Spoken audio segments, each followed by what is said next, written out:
हमारे घर की बहन बेटियां सुरक्षित रात में 1 बजे भी निकल जाती, कोई माँ के लाल में दम नहीं किया दिखा दे। अगर दिखाएगा तो नहीं होगा तो काउंटर होगा और वरना हाफ काउंटर होगा। बड़े वाले अंधभक्त हैं हमारे बड़े भाई नृपेंद्र मिश्रा, जिसने गोली चलाया, मुख्य सचिव थे, आदेश किया, वही मंदिर का सबसे बड़ा पुजारी। भाई साहब चपर चूतिए फुटैले चमचों से हमें कोई सिकवा गिला नहीं है, वो चमचागिरी करे। शर्म आनी चाहिए कि इतना निर्लज्ज हो गए हैं भारतीय जनता पार्टी के समर्थक कि सच को सच नहीं कह रहे हैं।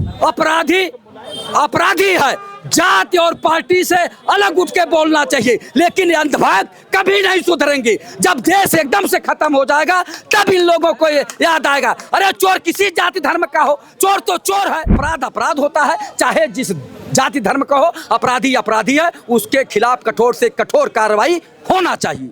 जो लोग अपराध होते हुए मौन रहे वो भी पाप के भागीदार हुए।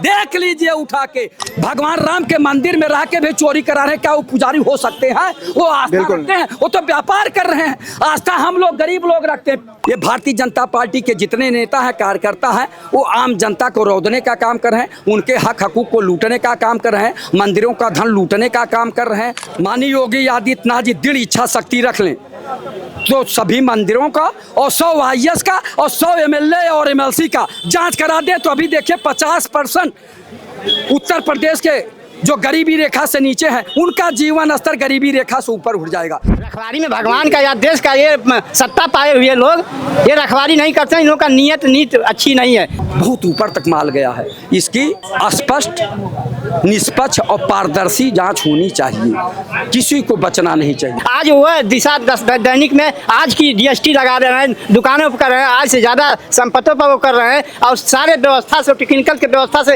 वो कब्जा देश पर कर लिया है, लेकिन मंदिर पर चुप बैठे हैं। धन हानि अच्छी होती है कि जनहानि? जनहानि बहुत बड़ी हानि मानी जाती है। तो जनहानि जब हिंदुओं ने बर्दाश्त कर लिया, राम भक्त पे, राम मंदिर पे चंदा दिया राम भक्तों ने, वो भी बर्दाश्त कर लिया हमने, वो भी बर्दाश्त करेंगे। और ये भी बता दें, हमारे घर की बहन बेटियां सुरक्षित रात में 1 बजे भी निकल जाती, कोई माँ के लाल में दम नहीं किया दिखा दे। अगर दिखाएगा तो नहीं होगा तो काउंटर होगा और वरना हाफ काउंटर होगा। भारत भूषण तिवारी के एनकाउंटर पे क्या कहेंगे? वो बिहार सरकार है, उसमें भाजपा सरकार है ना, भाजपा सरकार है, बिहार में गलत किया। और गलत किसने किया? हर जगह बाप का कंधा नहीं पहुंचता। कोई भी बाप इस हिंदुस्तान में कोई बाप ये नहीं कहता कि मेरा औलाद जाके चोरी करे, और अगर औलाद चोरी करती है तो क्या बाप ने कहा था? बाप नहीं कहता। वहां पे जितने सिपाहियों ने किया उनके ऊपर केस लगा है, उनके ऊपर सख्त से सख्त कार्रवाई होगी। और ये भी बता दें भाई साहब, जिंदगी में ये याद रखिएगा, कोई भी हिंदुस्तान में बाप ये नहीं कहता, वो तो इतना बड़ा परिवार है, वहाँ से यहाँ तक खबर नहीं पहुँच पाती है। तो चाहे योगी हो चाहे मोदी हो, मैं उनकी व्यक्तिगत गलती नहीं मानता हूँ। मुलायम ने आदेश दिया था कि गोली चले तो गोली चली, 26 लोग मारे गए, तो जनहानि से बड़ी हानि होती ही नहीं है। और धन हानि हम बर्दाश्त करेंगे, फिर धन कमाएंगे। भैया बड़े वाले अंधभक्त हैं हमारे बड़े भाई नृपेंद्र मिश्रा, जिसने गोली चलाया, मुख्य सचिव थे, आदेश किया, वही मंदिर का सबसे बड़ा पुजारी। भाई साहब चपर चूतिए फुटैले चमचों से हमें कोई सिकवा गिला नहीं है, वो चमचागिरी करे। आपको बता दें, जो नृपेंद्र मिश्रा है उस समय मुख्य सचिव थे, गोली उनके आदेश से चलाई गई, चाहे 1 मरे 2 मरे 3 मरे, लेकिन जहां आस्था की हत्या हो रही है, 1-2 आदमी अगर हमारे परिवार के मर भी जाते हैं हम बर्दाश्त कर लेंगे, लेकिन अगर हमारे पूर्वजों की धरोहरों की हत्या होगी, आस्था की हत्या होगी, आपका सम्मान बहुत उत्कर्ष पे हो और उसके बाद उस सम्मान को कोई आके रौंद दे, खत्म कर दे, उससे बड़ी हत्या क्या हो सकती है? आप बताइए। भगवान प्रभु राम को लोग पूजते हैं और ये उनके घर में चोरी हुई, उसको इनको कुछ असर ही नहीं करा। ये चोरों के औलाद हैं। शर्म की बात है, शर्म आनी चाहिए कि इतना निर्लज्ज हो गए हैं भारतीय जनता पार्टी के समर्थक कि सच को सच नहीं कह रहे हैं। अरे भैया, जो सरकार अच्छा काम करेगी आप भी जनता में उस सरकार की प्रशंसा कराते हैं और जनता तक पहुंचाते हैं, और जो सरकार गलत काम करती है वो आपके माध्यम से हम लोग सरकार को बताने का काम करते हैं, और जो सरकार अच्छा काम करती है हम लोग उसके योजनाओं को जनता तक आपके माध्यम से पहुंचाने का काम करते हैं। और चोर अपराधी किसी भी जात का हो, किसी भी धर्म का हो, किसी भी पार्टी का हो, चोर अपराधी है, जाति और पार्टी से अलग उठ के बोलना चाहिए। लेकिन ये अंधभक्त कभी नहीं सुधरेंगे। जब देश एकदम से खत्म हो जाएगा तब इन लोगों को ये याद आएगा, अरे चोर किसी जाति धर्म का हो, चोर तो चोर है, डकैत तो डकैत है, अपराधी तो अपराधी है, हत्यारा तो हत्यारा है। चाहे वो सरकारी गुंडे हत्या कर रहे हो और चाहे जो समाज में गुंडे हैं किसी जाति के हैं, तो वो जाति से मत जोड़िए।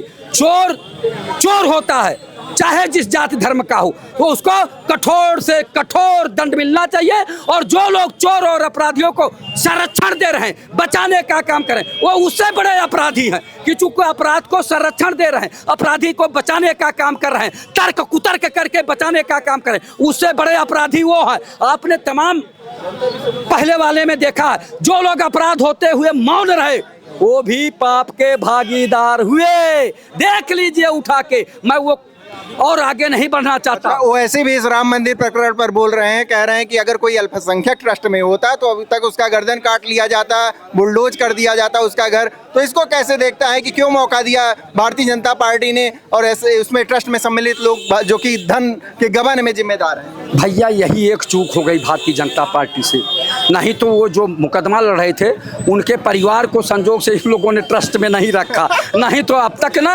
तक तो उल्टा टांग दिया गया होता और उन्हीं लोग के सारा दोष मर के और इन लोगों को बचा लिया जाता। और उसी में एक और कोई महात्मा या संत बोले हैं कि देखिए टिन्नू यादव को फांसी दे दीजिए, लेकिन जो और लोग हैं उनको 6 महीना की सजा दे के छोड़ दीजिए। वो वही लोग हैं, उन्हीं के वंशज आजकल बोल रहे हैं कि सोच लीजिए अपराध अपराध होता है, चाहे जिस जाति धर्म का हो, अपराधी अपराधी है, उसके खिलाफ कठोर से कठोर कार्रवाई होना चाहिए। जनता की यही मांग है। अच्छा, जो भाजपा को वोट देंगे वही हिंदू हैं, बाकी सब हिंदू नहीं है क्या? वही विचारों की बात है। भाजपा के अगर गलत काम कर रहा हो, आपने विरोध कर दिया, तो आप जो है सनातनी नहीं है, आपको मुल्ला तक कह देंगे और बहुत कुछ कह देंगे, समझे आप? अनाप शनाप बोलते हैं, लेकिन हम लोग असली सनातनी हैं, दूध दही खाने वाले लोग हैं, गाय पालने वाले लोग हैं। हम लोग पूजा अर्चना आस्था से करते हैं, दिखावा नहीं करते। हम अपने घर में सीधे पूजा करके निकलते हैं, हम दिखावा नहीं करते।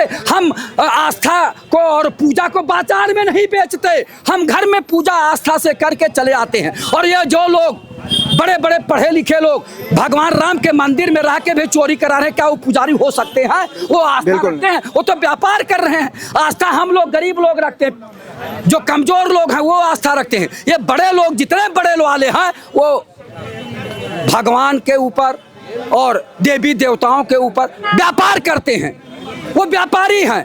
आस्था वाले हम लोग हैं जो संजीदगी से आस्था रखते हैं भगवान राम पे, सीता माता पे, या हनुमान जी पे, या जो है श्री कृष्ण भगवान पे। सारे लोग जो है जो आस्था रखते हैं वो साधारण तौर से आस्था रखते हैं, मन के अंदर अंतःकरण मनसा वाचा कर्मणा से ईश्वर को मानते हैं। और ये लोग दिखावा है, ये तो पहले भगवान राम को बेचे, उसके बाद भव्य मंदिर बनवाए और चंदा आया तमाम, उसको लूट भी लिए, और उसके बाद अब जो है दबाव भी बना रहे हैं कि बोलोगे तो उठा के जेल में डाल देंगे। अखिलेश यादव को कठमुल्ला कहा जा रहा है भारतीय जनता पार्टी के द्वारा, क्योंकि उन्होंने प्रश्न उठाया। भैया बहुत कुछ बोला जाए, यहाँ तक कि वो कौन टिन्नू यादव का बता रहे हैं अखिलेश यादव के रिश्तेदार हैं, यानी और जो और लोग हैं वो किसके रिश्तेदार हैं?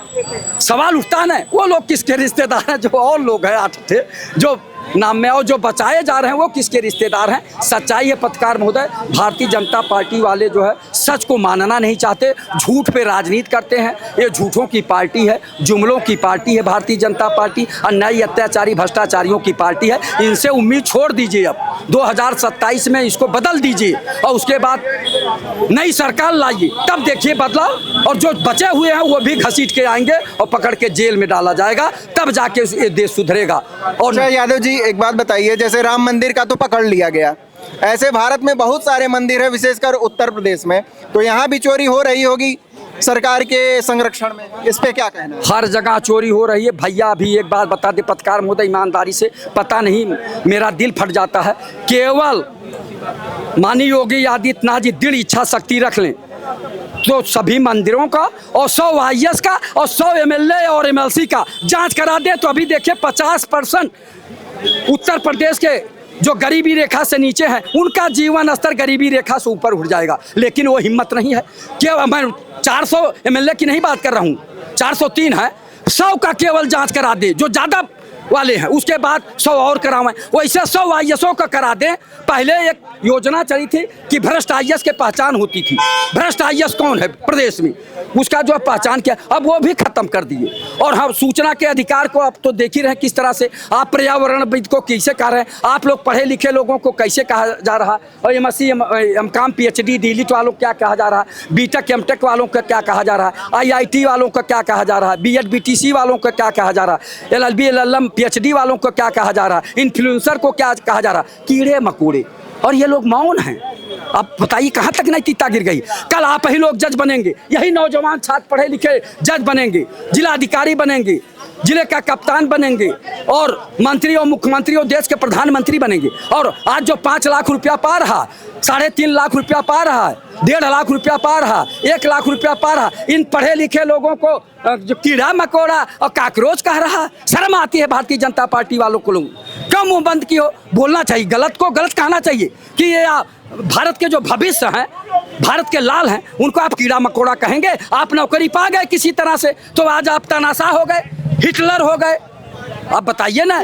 तो इसलिए ये भारतीय जनता पार्टी के जितने नेता हैं, कार्यकर्ता हैं, वो आम जनता को रौंदने का काम कर रहे हैं, उनके हक हकूक को लूटने का काम कर रहे हैं, मंदिरों का धन लूटने का काम कर रहे हैं, और अब तो आत्मा को भी ठेस पहुंचा के रौंद के लूट रहे हैं। अब तक तो संतोष कर रहे थे लोग, लेकिन जब मर्यादा पुरुषोत्तम राम के आंखों के सामने, आंखों में आंख डाल के चोरी कर रहे थे, तो भगवान प्रभु राम देख रहे थे कि कितना शक्तिशाली है ये चोर, हमसे भी ज्यादा है, इसकी पहुंच कहां तक है, कौन सा दे रहा। तो सोच लीजिए, बहुत ऊपर तक माल गया है। इसकी स्पष्ट, निष्पक्ष और पारदर्शी जांच होनी चाहिए, किसी को बचना नहीं चाहिए, नहीं तो अपराध बढ़ता जाएगा। और योगी आदित्यनाथ जी महंत हैं, संत महंत मुख्यमंत्री है, इन्हें तो निष्पक्ष जांच कराना चाहिए, किसी को नहीं बचाना चाहिए। ईमानदारी से अगर आप ये 24-25 करोड़ जनता के अगर ध्यान देंगे, तो ये जो चंद 100-200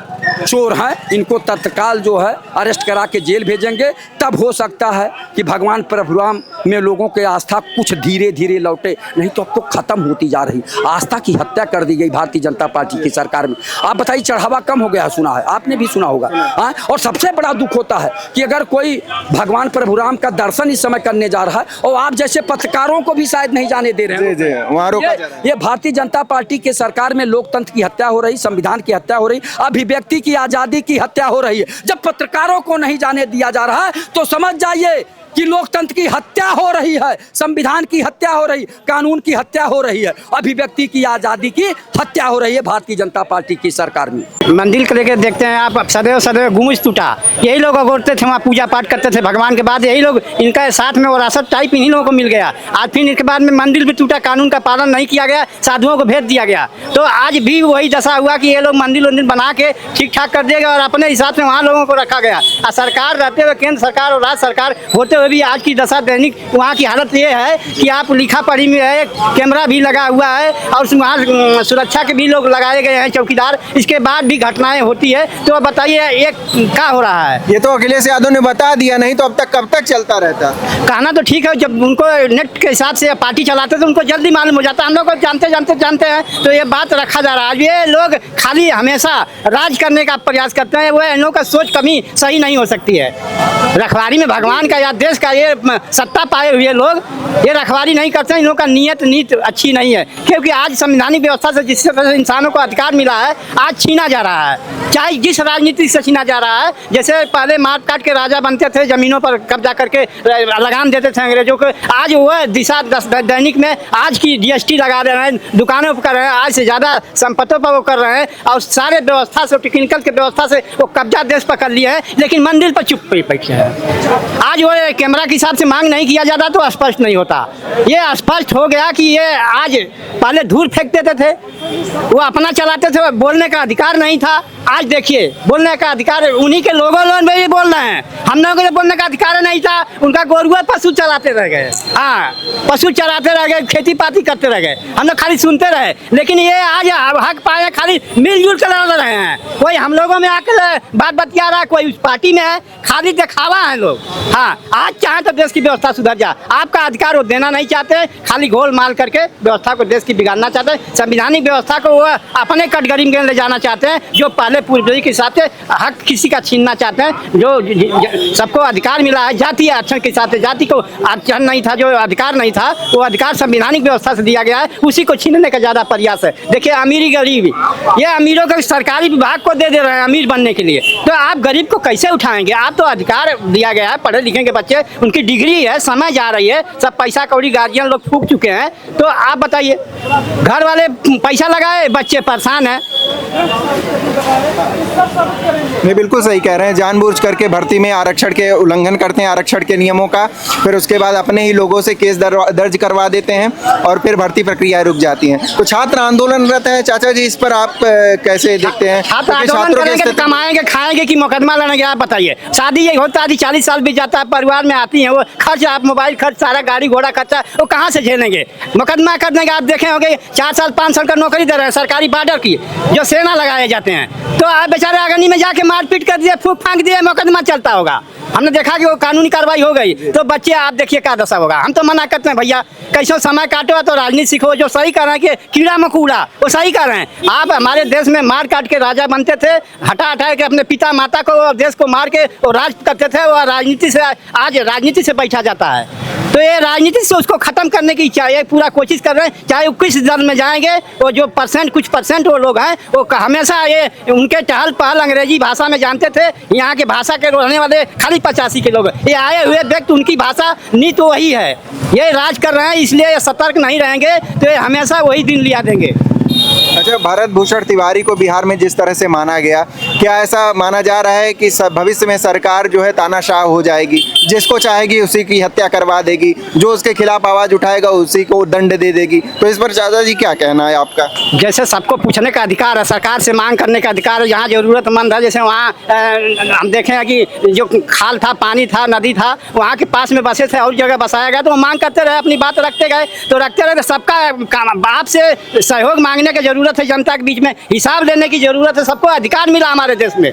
तो आज अधिकार के हिसाब से किसी कारण से मान लीजिए वो हथियार उठा लिए, तो आपने उनके माँ के पास में वो बचाव कर रही थी, माँ ने संस्कार उनका हमको देखने में लगा, माँ बचाव किया, इसके बाद भी इन्होंने हथियार फेंकवा के गोली मार दिया। तो आप सरकार जब बनाते हैं तो प्रशिक्षण देते हैं अधिकारियों को, इसीलिए वोट का अधिकार बनाया गया है, सरकारी विभागों को बनाया गया है, जो जाति समीकरण से संविधानिक व्यवस्था बनाई गई है। तो आपने प्रशिक्षण क्यों नहीं दिलाया कि हथियार फेंकने के बाद आपने गोली चला दिया? पहले विक्षिप्त घोषित कर किया था, फिर भी आपने मार दिया। आपको मारने का कोई प्रशिक्षण दिलाते तो वो ले जाके पकड़ के वहाँ हाजिर करते, यही तो उनका काम है। तो आप तो तानाशाही घोड़ा चला के उस समय जो मारते थे लोग, जाके वसूली करते थे, वो दिन आ गया। आज तो बिल्कुल देख लीजिए आप क्या हो रहा है। आपको वो मोबाइल से नहीं बनाए होते तो दिखा देते कि हमने मार दिया, लेकिन ये तो टेक्निकल है, कुछ न कुछ पकड़ा जाएगा। इन लोगों का तानाशाही जो सारी चीजें सार्वजनिक कोई हो, वो तो सार्वजनिक हो, इसलिए बोला आवाज उठा रहा है कि अयोध्या में जब लगाया गया कैमरा तो कहीं नहीं पता है, जनता तो जान रही है ना। और कैमरा से अपने बेचारा नहीं अगर खींचा होता तो स्पष्ट नहीं होता, एकदम नहीं होता। हाँ, तो ये सही को गलत भी बना के कर देंगे, वो तो डायरेक्ट पकड़ा गया। तो ये जान गए वही लोग हैं जो मरे हैं, जो ज़्यादा अपनी बुद्धिमानी दिखा रहे हैं कि नहीं हाँ ये गलत हुआ है। ऐसे तमाम है, अगर ये पहले रोके होते तो आज उनका दशा नहीं। ये लोग जान ही नहीं पा रहे हैं कि ये संविधान कैसा बना है, ये सबके लिए बहुत कठिन है। इस संविधान से कड़ा करके व्यवस्था से इससे काम लेने की जरूरत है। जो पहुँचता है ये विचार से गलत जाता है, कोई भी है उसको विपरीत रहने की जरूरत है और सरकार को बदल देने की जरूरत है। क्या जो डॉक्टर भीमराव अंबेडकर की संवैधानिक व्यवस्था है उस पर सरकार चल रही है? क्योंकि सरकार हमेशा जब भी कोई चर्चा होती है तो संवैधानिक नियमों की बात करती है। देखिए जब आपस में मिल मिला, सरकार संविधान के अनुसार चल रही है। जब बंटवारा हो गया था तो मिल मिला लीजिए ना कि नहीं हम लोग मिल मिला के रहेंगे, शादी ब्यौरा होगा और हम लोग एक साथ पढ़ेंगे लिखेंगे, संविधानिक से नौकरी करेंगे। आप राजनीति करेंगे, नेतागिरी वोट से जाएगा, अधिकार अपना सत्ता चलाएंगे, वो उनके हिसाब से चलाया जाए, तो वही तो खत्म करना है। वो अधिकार है तो खत्म करना, जिसको कोई अधिकार नहीं, सब स्वीकार कर लिए ये लोग। नहीं हम लोग भाईचारा के हिसाब से रहेंगे, कोई जात भेदभाव नहीं रहेगा। लेकिन आज देख लीजिए, अमीरों को बढ़ा रहे हैं, गरीबों को लिया रहे हैं, गरीबी के हिसाब से। आज वो दशा वही आने वाली है, जो अमीर अमीर हो जाएगा, गरीब गरीब हो जाए, कोई पूछने वाला ना। आप देख ले, पंचायत का चुनाव हुआ, जाति के हिसाब से सबको अधिकार मिला, 27% आरक्षण पिछड़ा को मिला कि सब लोग को कुछ ना कुछ वंचित लोग रहेंगे, मिल जाएगा। आज किस तरह से 10% आरक्षण अगर जातीय समीकरण के हिसाब से नहीं दिया जाता तो 10% आरक्षण नहीं लागू करते। आज करके भी गुमराह कर रहे हैं। अभी सरकार आ जाएगी तो पहले उंगली करेंगे, नहीं नहीं नहीं इनको पहले चलिए। आज नहीं गरीबों हैं, आज भर्तियां नहीं कर रहे हैं, पास करा लिए हैं। आज महिलाओं को देख लीजिए, 50% उनका अधिकार है, लेकिन कह रहे हैं हम दे रहे हैं उनको महिला आरक्षण दे रहे हैं। आरक्षण कहाँ दे रहे हैं भैया? कह रहे हैं बढ़ा के दे रहा हूँ। का बाहर विदेश से ले आए हैं? का हो लोकसभा तो हमारे देश का बना है, तो उसमें आरक्षण नहीं होना चाहिए? कैसे ये लोग गुमराह करके पास करा रहे थे, वो तो कहिए इन्हीं लोगों ने वोट देकर उसको खारिज कर दिया। मोदी जी तो लोकसभा में कहते हैं कि मैं अति पिछड़ा वर्ग से हूँ, इसलिए अति पिछड़ा वर्ग के लोगों को हमें जो है वोट देना चाहिए। देखिए, मान सम्मान दे के लोग बैठा लेते हैं, काम अपना कराते हैं। हाँ, अपने पूंजी पात का वो लेके जाएंगे, अकेला ना, उनके परिवार थोड़ी है, लेकिन पूंजिया तो कमाने वाले कमा रहे हैं, बैठा बैठा के अपना बनिया की तरह देश को चला रहे हैं। वो दे कहाँ रहे हैं? वो कहाँ दे रहे हैं? देश पर कर्जा लदा जा रहा है, कर्ज भी लिया रहे हैं, वो नहीं बता रहे हैं। उत्तर प्रदेश में कर्ज आया, वो नहीं बता रहे हैं, तो खाली बस अपना आपसे टैक्स लेंगे, देश में बैठे रहेंगे। तो इस तरह देख रहे हैं दोस्तों कि हमारे साथ विभिन्न राजनीतिक पार्टियों के लोग जुड़े और अपना वक्तव्य रखा, अपना पक्ष रखा। अब इस संपूर्ण प्रकरण पर जो भरत भूषण तिवारी का मामला हो या फिर राम मंदिर अयोध्या में दान गमन का मामला हो, दिल्ली में चल रहे जंतर मंतर आंदोलन में छात्र आंदोलित हैं उस पर हो, या फिर अलीगंज लखनऊ में 15 छात्रों के जल करके मृत्यु हुई, इस पर आपकी क्या राय है? मुझे कमेंट सेक्शन में जरूर बताइएगा। मेरे साथ बने रहने के लिए बहुत बहुत धन्यवाद।